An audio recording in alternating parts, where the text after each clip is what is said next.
Randy, thank you very much, and I appreciate that nice introduction. I'm from North Central Florida, which runs from Orlando up to Jacksonville, and we have some wonderful Indian-sounding names. Ocala, where is my hometown, Ocklawaha. We have a small town called Okahumpka. We have another small town called Micanopy. And some of the farmers introduced me in a little different way, Randy. They start out by saying, Stearns was born at a very early age in a hospital to be near his mother. Stearns? So that's the kind of introduction. I want to thank you for the Free State Foundation for holding this event today. And I deeply appreciate this opportunity to be able to speak to you and to share my thoughts on reforming the Federal Communications Commission. Obviously, this weekend we averted a government shutdown, and we set the stage for, I think all of us believe, much needed spending reductions. As Jay Leno said the night after we did this, he said a lot of people wonder what a government shutdown would mean to them, but I think a lot of other people are wondering what a government running properly would be like to them. And in this age of technology and information, new products are coming on the market, new services. We need a government, as Randy mentioned, that runs smoothly and properly, one that does not hamper innovation, that leads to economic growth. It's clear that what we now know today perhaps will have little impact upon the future because it will change. The internet and computer technology have transformed our age of information. These forces have introduced dynamic changes in how we communicate, do business, educate, and entertain ourselves. And these remarkable changes have occurred very rapidly. The one thing we can be sure of is that we don't know today what the future will be in the information age. The fact is that our market dynamics have changed dramatically. We now have simply a convergence in the marketplace, where labels really don't matter anymore. Where there once was separate phone, we had a separate phone, a separate cable, wireless, and other industries providing distinct, very distinct, clear services, we're now seeing a simple blur of providers all competing against each other for consumers, offering broadband, voice, video services, more, and oftentimes all together. So here we are 15 years after the Telecommunications Act in 1996.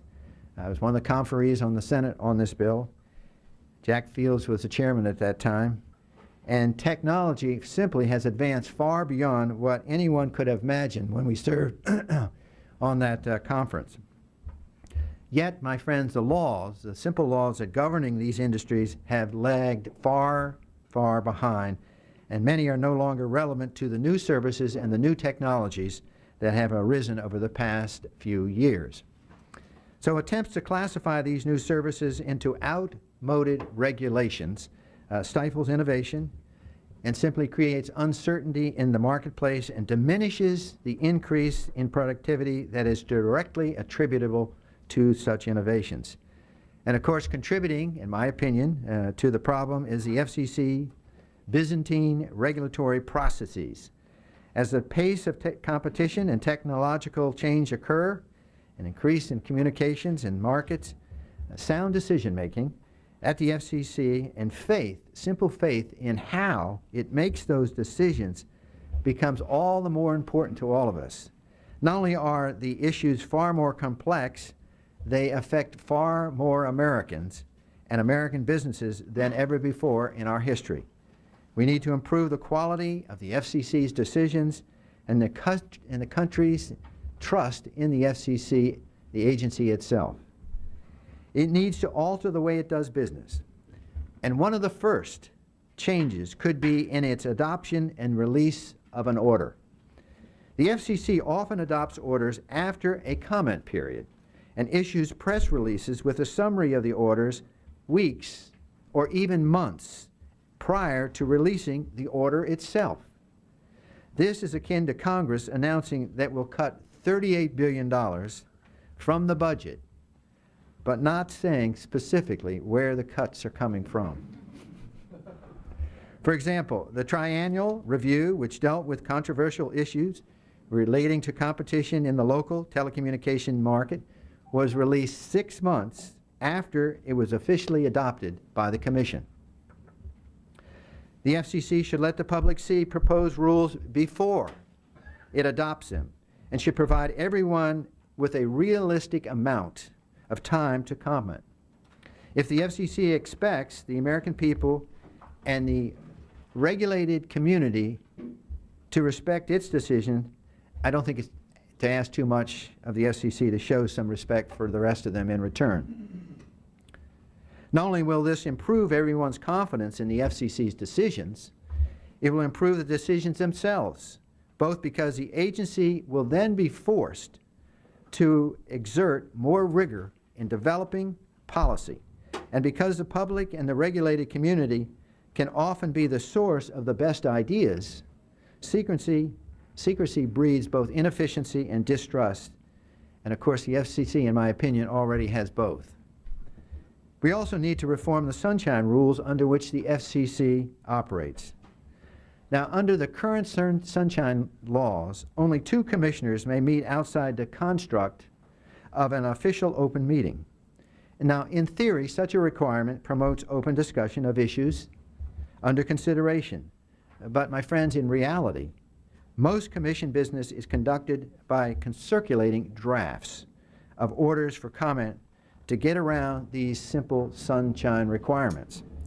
The result is less transparency, not more, and this requirement actually hinders discussion among the commissioners, especially in cases where the disagreement on the draft is very significant.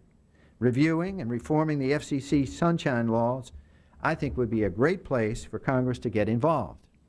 The issue of reforming the sunshine rule is bipartisan. The Commissioner Copps has talked about this on numerous occasions. And recently, Communications Subcommittee Ranking Member, the Democrat Anna Eshoo from California, has simply introduced legislation which would amend the Sunshine Act to allow more than 2 FCC commissioners to meet privately to discuss agency business as long as a commissioner of each political party is present and the content of the meeting is publicly disclosed. The bill would require that a meeting summary be published within 5 days. Official actions such as voting would be prohibited, and discussions would be limited to FCC commissioners and their staffs. The bill, I think, would go a long way to solving some of the structural problems without sacrificing transparency.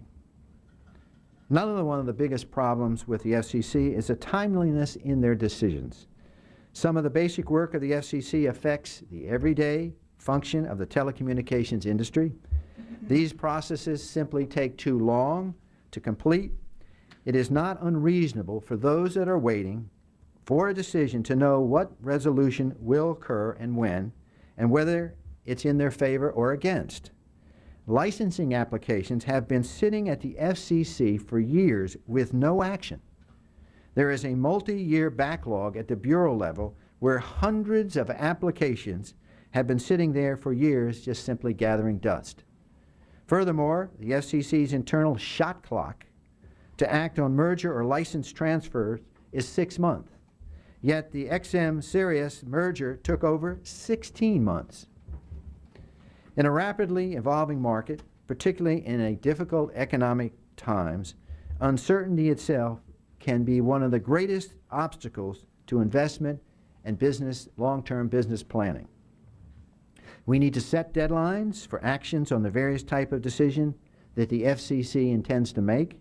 Such time limits would provide further operational certainty within the industry. And when the Commission adopts a decision, the text of that decision should quickly become public.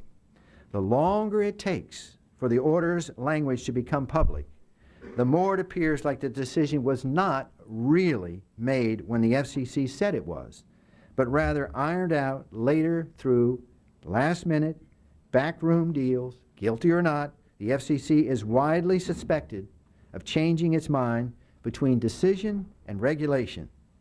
Now, one suggestion would be give the FCC a strict timeline of days from adoption of a policy to release the actual text of the decision. As chairman of the Oversight and Investigation Subcommittee on Energy and Commerce, I plan to engage in vigorous oversight on all agencies under our jurisdiction, including the FCC. One of my main goals as chairman is to increase transparency and accountability across the federal government. The FCC's regulatory process is in major need of reform. The bottom line is that the agency's processes do not fit with today's telecommunication and technological environment. Transparency and good management should not be a partisan issue. This is an issue members on both sides of the aisle should be able to get behind and support. I hope to continue to work with my colleagues within industry, within the Congress, towards public interest in the community, and with the FCC to make Commission decisions as well crafted and unassailable as possible. And I think that's a goal that we all share in this room. So I appreciate your listening to my comments, and I always like to close. May the good Lord take a liking to you, but not too soon.